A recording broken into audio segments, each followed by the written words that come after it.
Hoy vamos a hablar nuevamente de la propuesta de ley de bienestar animal. Ya sabéis que es el tema donde nos debemos enfocar todos los criadores de aves ahora mismo. Por supuesto, disfrutando de lo bueno de la afición, disfrutando de la cría, como estoy haciendo yo hoy, que está, desde luego, la mañana de primavera está preciosa.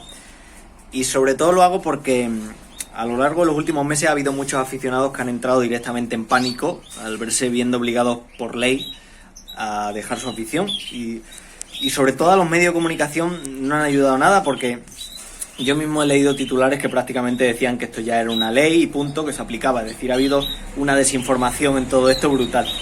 Y nada más lejos de la realidad, es un anteproyecto, hay manifestaciones en contra, vienen ahora todas las alegaciones, pero para defender tenemos que ponernos en lo peor, la peor situación posible, y está muy bien la crítica apasionada, que son unos sinvergüenzas y todo eso, pero es importante también hacer un análisis de qué es lo que buscan y cuáles son las intenciones. Entonces, por eso en este vídeo vamos a intentar profundizar en algunos de los puntos que más afectan a la cría de aves, que es la temática del canal. Intentar sobre todo ver la letra pequeña de este tipo de propuestas, las segundas intenciones que esconden muchas de ellas, y muy importante también los resquicios legales. Así que si queréis, vamos a intentar profundizar un poquito más acerca de qué es lo que buscan.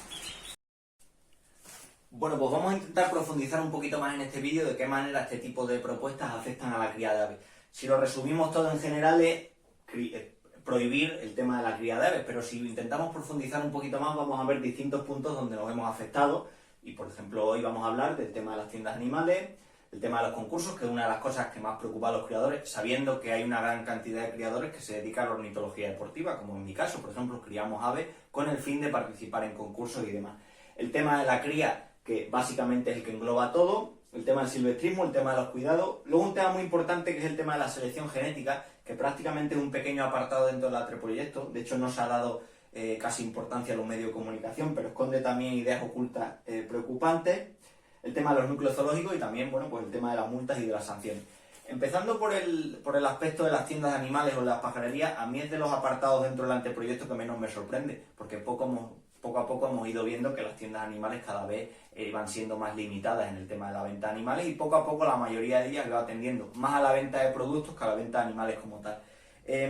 Si resumimos un poco la idea básica que tienen con el anteproyecto de ley, pensando que fundamentalmente se centran en el tema perros y gatos, las dos ideas básicas que tienen es la idea del sacrificio cero y del abandono cero. Y esto lo relacionan ellos mucho con el tema de las tiendas de animales, porque se plantea la idea de que desde luego es polémica, de que las compras de animales en este tipo de establecimientos son una compra compulsiva. Es decir, se plantea la idea de que hay una gran parte de la población que cuando realiza estas compras, ellos suponen que es una compra compulsiva. El típico padre que va con el niño pasa delante de la tienda, se encapricha un animal y al final el niño se pone pesado y el padre acaba cediendo y comprando. Esto realmente es un tema muy peligroso, porque a mí me parece sinceramente que es matar moscas a cañonazos, porque haya personas que realicen este tipo de actuación, que desde luego es incorrecta, vamos a prohibir y vamos a limitar a las personas que sí que hacen las cosas bien, que las personas que sí que razonan cuando van a comprar una mascota, razonan los pros y contras, toda la responsabilidad que lo conlleva, y bueno, al final toman la decisión de si la compran o no. Con el tema de las compras compulsivas también es un dato importante, porque si analizamos por ejemplo el mercado, gran parte de lo que hacemos nosotros como consumidores son compras compulsivas. Yo que sé, vas por la calle con tu pareja un día, y bueno, pasas por una tienda de ropa, has visto un vestido que le ha gustado, se lo prueba y se lo compra. Bueno, al pasar por ahí no tenía ninguna idea de que iba a comprarse un vestido, ni tenía intención de comprárselo, pero bueno, lo ha visto, lo ha apetecido, tenía dinero y se lo ha comprado.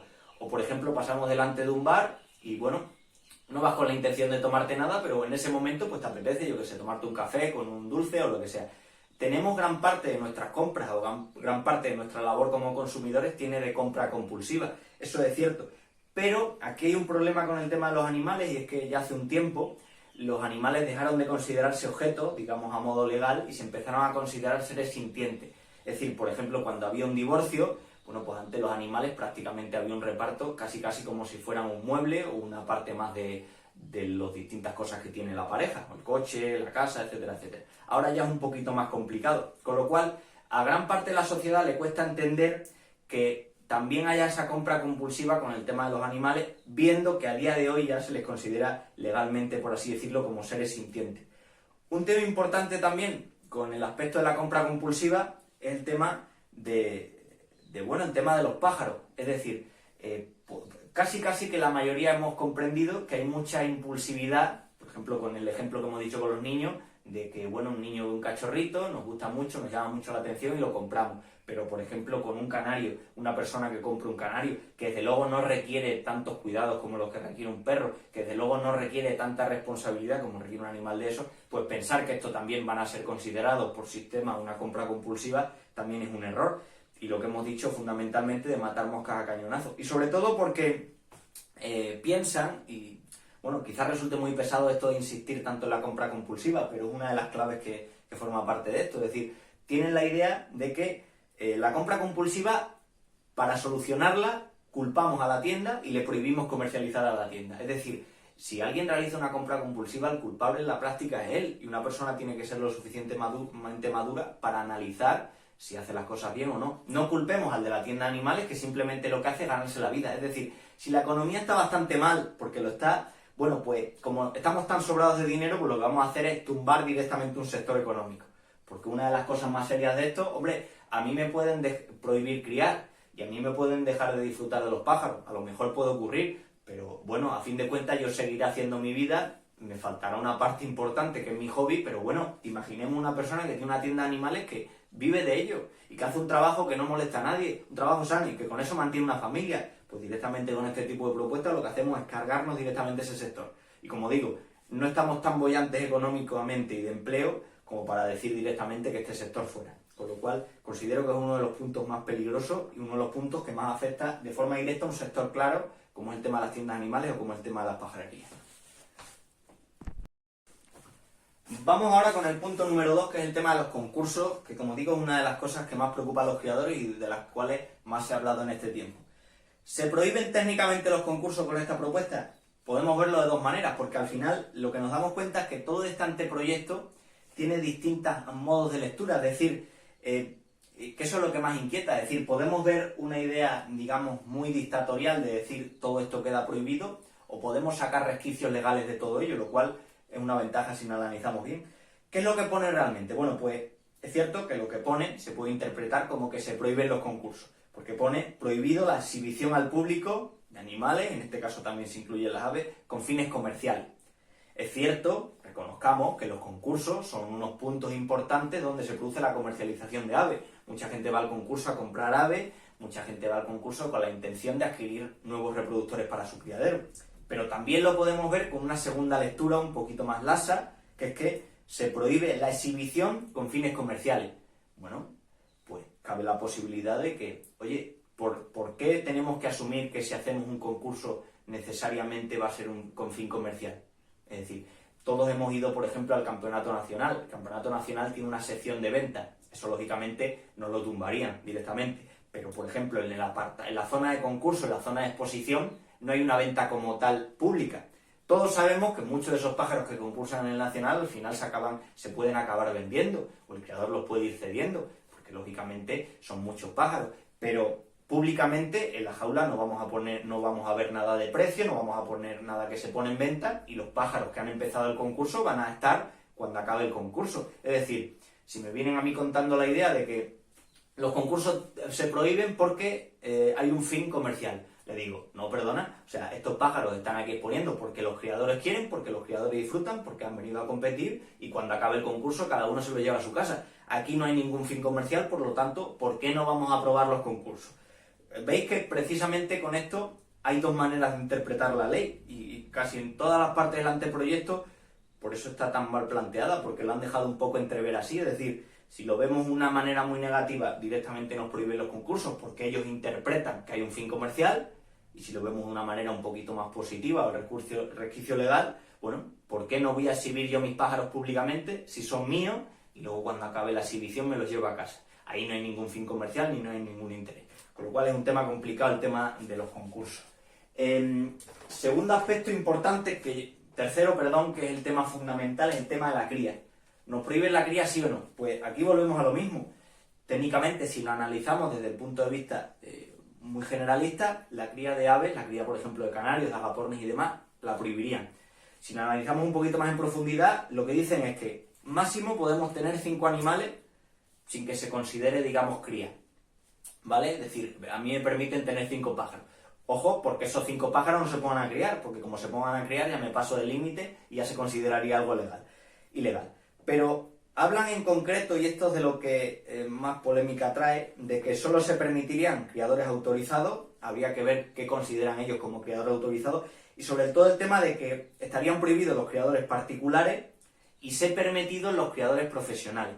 Y aquí es un problema porque nuevamente volvemos a lo mismo, la ley se puede interpretar de diversas maneras. ¿Qué consideramos criador particular? Criador particular, en la práctica, a día de hoy, lo somos prácticamente todos, es decir, el criador particular es un criador que no tiene ningún fin profesional en ello.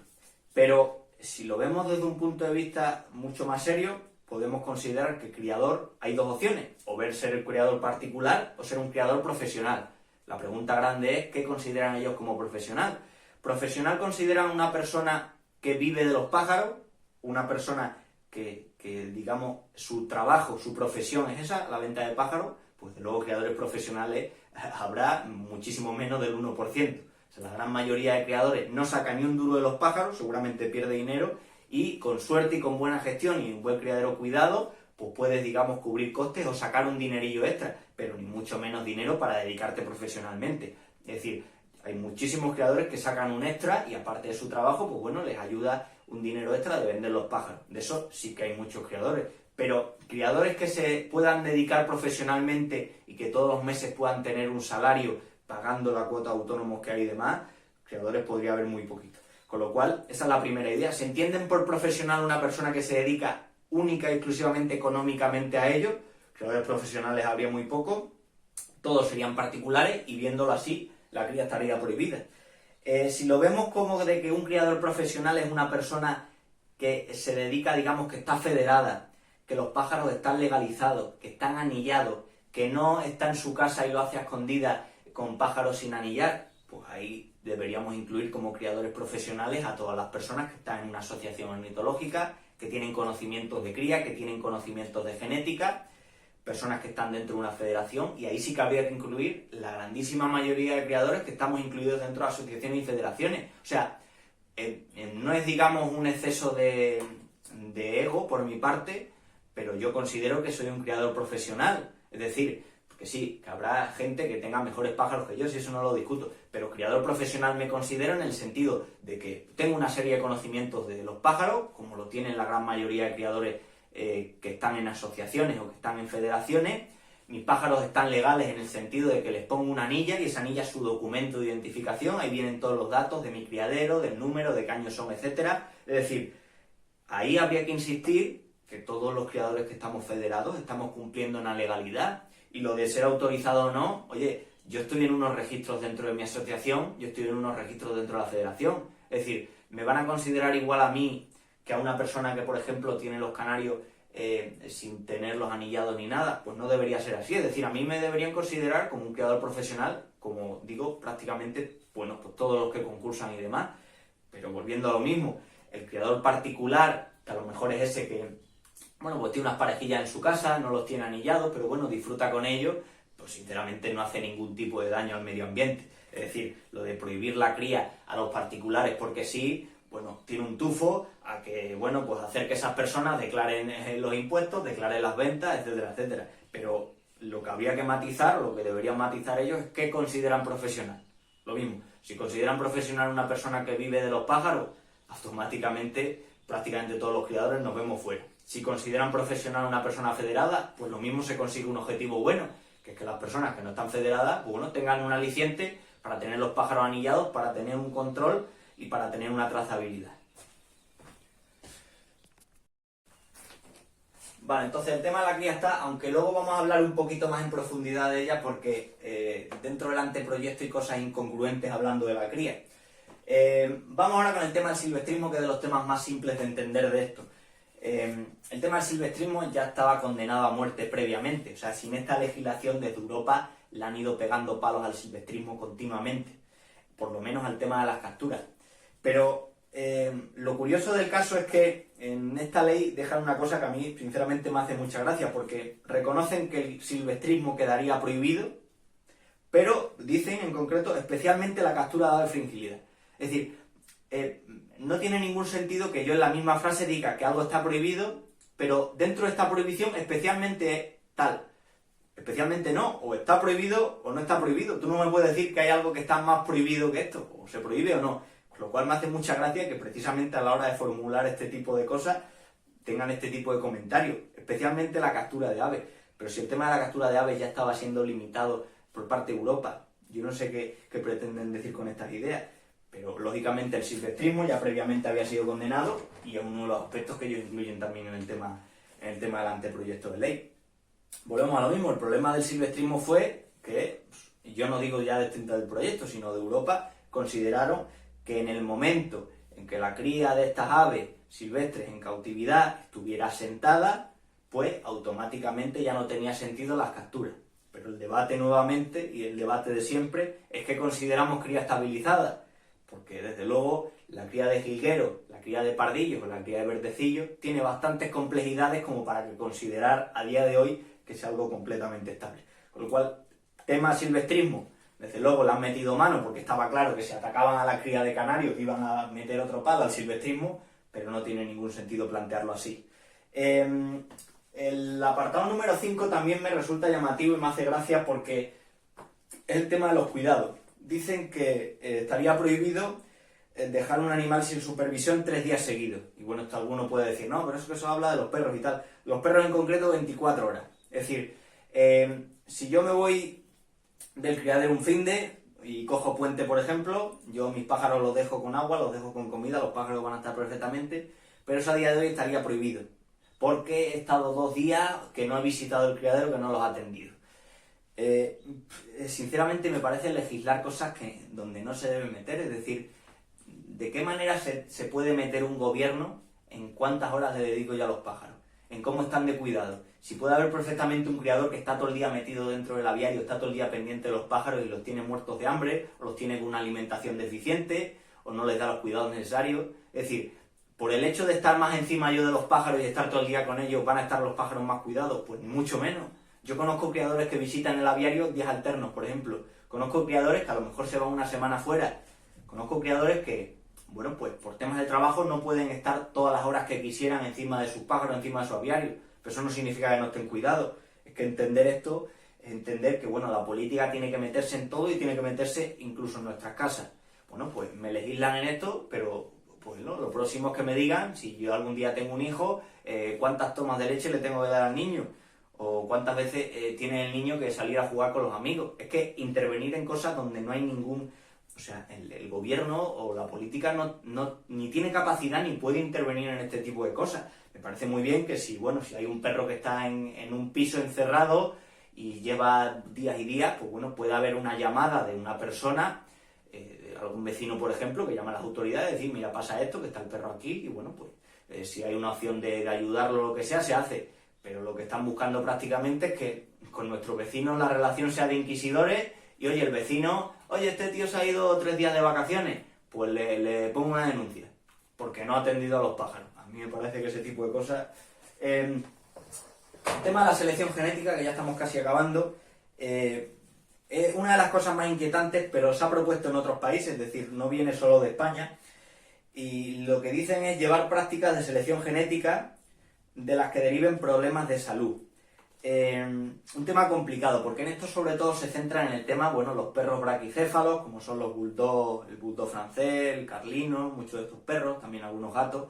Bueno, pues hay razas de mascotas que están prácticamente... Tú cuando compras un perro de esos tienes que tener la idea de que, bueno, vas a ir mucho a la clínica del veterinario y seguramente ve apartando dinero para operarlo en más de una ocasión, porque son perros que de por sí tienden a tener muchos problemas de salud, que si el tema del paladar, que si el tema de la longitud de la tráquea, de las narinas, dificultades respiratorias, todo eso. Bueno, pues lo que se ha pretendido, como digo, lo de España es secundario, porque ya se ha propuesto en otros muchos países. En Bélgica leí la noticia hace un tiempo, que la cría de este tipo de razas, que digamos tiene más probabilidad de tener ciertas enfermedades, pues bueno, se limite. Es decir, se dejara de criar o de comercializar, por ejemplo, el bulldog francés, aunque le gustará a la gente, porque bueno, el bulldog puede tener dificultades a la hora puede tener peor vejez.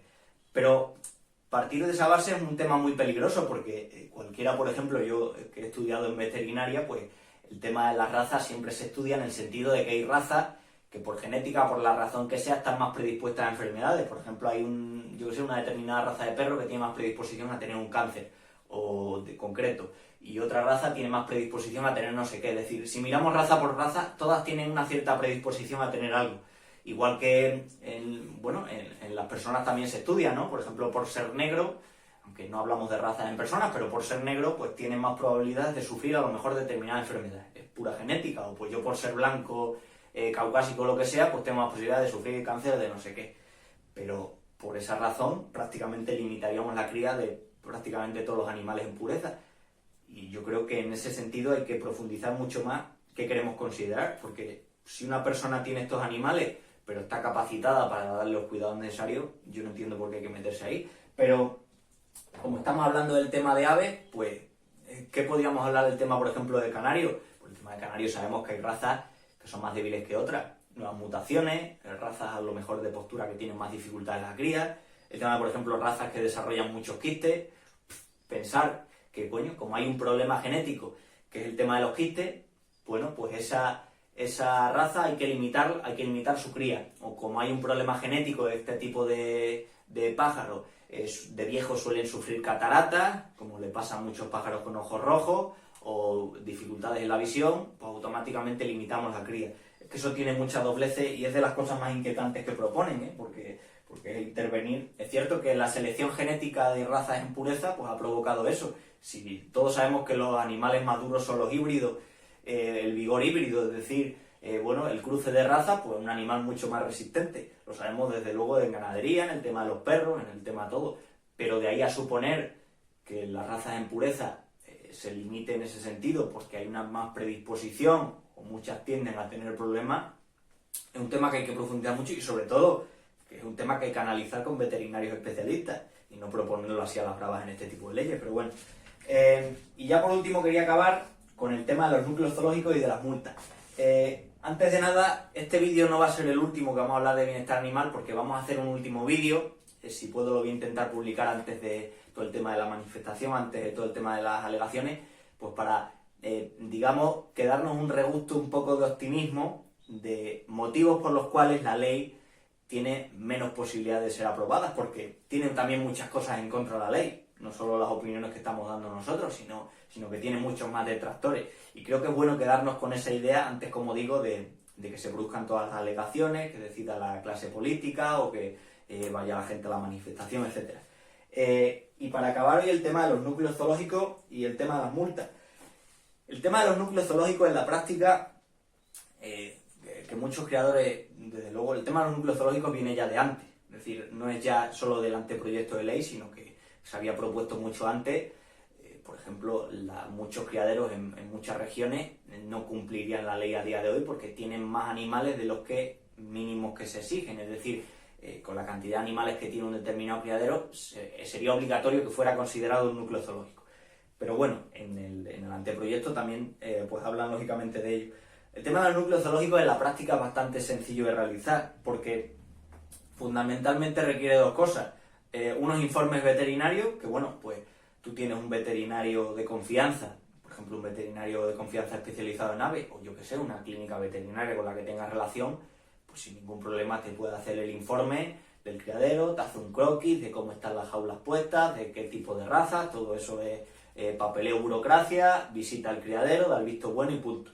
El veterinario contento porque le vas a pagar un dinero y tú contento porque es un informe relativamente fácil de que te lo den y bueno, ya lo tienes. La otra parte es el tema de ayuntamientos y demás que aprueben, pues igual que tú cuando vas a poner una tienda en un sitio o vas a hacer obra en tu localidad, pues hablas con el ayuntamiento para que te den el visto bueno, pues con un criadero, con un aviario, pues también el ayuntamiento te lo puede aprobar.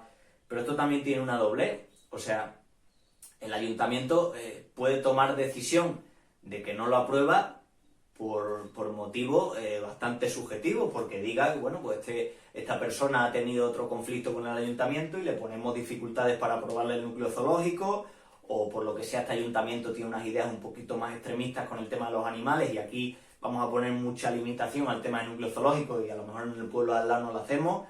Es que dejar al libre albedrío esto también es peligroso, pero Seguramente lo de los núcleos zoológicos, al final la mayoría de criadores pasen por ello, de que, bueno, pues tengan, digamos, que legalizar pues el propio edificio donde están los pájaros. Si yo tengo los pájaros en la casa, pues bueno, declaro que los tengo en esta terraza, con estas condiciones, no sé qué, y otro que lo tiene en tal cochera, tal, y que haya un informe de dónde los tiene cada uno. Bueno, eso sería casi de las cosas más leves. De todas estas propuestas que tienen, por lo de legalizar tu criadero, de decir, mira, este es mi núcleo zoológico, esto es lo que tengo y punto, soy sincero, pues sería de lo menos grave. Y luego, para acabar, lógicamente todas estas propuestas de leyes tienen una idea de prohibir, pero sobre todo de sancionar, sobre todo de multar. Me hace gracia, y esto habría que verlo, que por ejemplo por ir bebido en carretera o por ir, no sé, por ahí hay muchos delitos de seguridad vial, por ejemplo, tengas una multa, yo que sé, 300, 400, 500 euros, cuando puede poner en peligro la vida de los demás en la carretera. Y, por ejemplo, porque una persona tenga una pareja o esté criando con un determinado pájaro, puede haber multas de varios miles de euros. Es decir, no tiene ningún sentido. Esa pareja que está criando los pájaros, ¿vale? Con tu idea incumple la ley, pero no va a tener la misma sanción que una persona que arriesgue su vida y que arriesgue la vida de los otros, por ejemplo, en carretera. Es que este tipo de propuestas como las multas y esas sanciones, las cifras millonarias que de 300.000, de 600.000 euros, a mí sinceramente me hace mucha gracia. Que me parece muy bien que multéis si al final esto incumple la ley, porque la ley, ¿vale?, está para aprobarla, pero vamos, que haya una sanción económica mucho más grave para una cosa de esas, que no afecta en nada a la vida de los demás, que por ejemplo una persona que arriesga la vida de otro, o que pone en peligro la vida, por ejemplo, de otro en la carretera, la verdad. Como habéis visto, hay muchos puntos que afectan más en concreto a los pájaros. Toda la ley en general le puede afectar, aunque sobre todo se habla del tema perros y gatos, pero sobre todo las dos ideas del anteproyecto es que se ha hecho por personas que no tienen ni idea, que no han contado con el sector. La mayoría de propuestas son propuestas muy vagas que no profundizan en realmente lo que quieren hacer, y podemos tener una lectura muy negativa de ello y una lectura un poquito más positiva, y a fin de cuentas hay muchos de estos epígrafes que nos pueden afectar de forma directa. Con lo cual, pues gran parte de estas alegaciones que se van a hacer en contra de esta ley, pues van a tener en consideración todo este tipo de aspectos. Así que habrá que ir viendo, y sobre todo no dejarnos ahí, no quedarnos con el miedo, con el pánico, sino luchar por defender lógicamente lo nuestro, que no le estamos haciendo absolutamente daño a nadie. Perdonad, porque antes de acabar mencioné antes que quería un poco profundizar un poco más acerca del tema de la cría, de que se prohibía criar, porque una de las cosas, el anteproyecto está lleno de incongruencias, pero bueno, una de las cosas que mencionan es que prohíben la cría de especies no autóctonas, ¿vale? Por ejemplo, hablan sobre todo del tema de los zoológicos. Y en concreto con el tema de las especies no autóctonas, hablan también de que la norma va a tratar de la creación de un listado positivo de animales de compañía, en el cual determinan qué animales son los que se pueden comprar y vender, y que se basará fundamentalmente en tres ejes. Es decir, que no sean un problema de salud pública, que no sean un problema de seguridad pública, que no sean un problema para el medio ambiente, y no permitirá los actuales animales exóticos. A mí es una de las cosas que me hace gracia, porque por ejemplo uno de los animales exóticos que más problemas pues, ha acarreado en los últimos años, por ejemplo en las ciudades, con todo el tema de la cotorra argentina y todo eso, pues muchos de estos grupos que ahora proponen estas leyes han sido los que se han mostrado en contra de exterminar estas poblaciones, porque eran un riesgo para las poblaciones de aves de aquí. Y sin embargo, consideran peligroso que criemos aves autóctonas, aves no autóctonas, porque, quepa la posibilidad de que muchos de esos pájaros, hagan una población si se escapan, y eso conlleva un riesgo para la población. Tenemos ejemplos muy llamativos de, por ejemplo, daños que han hecho los ecologistas en su tema, por ejemplo, el tema de los bisones americanos, las granjas de bisones. En España teníamos el bisón europeo, viviendo en libertad. Las granjas habitualmente tenían el bisón americano, y muchos ecologistas, desde luego con poco conocimiento en ello, lo que hizo fue salvar la vida, liberar a esos bisones americanos de sus jaulas y de las granjas, y ese bisón americano, por contra, lo que provocó es que se cargó y prácticamente exterminó el bisón europeo, que desde luego quedará muy pocos ejemplares en comparación con el bisón americano.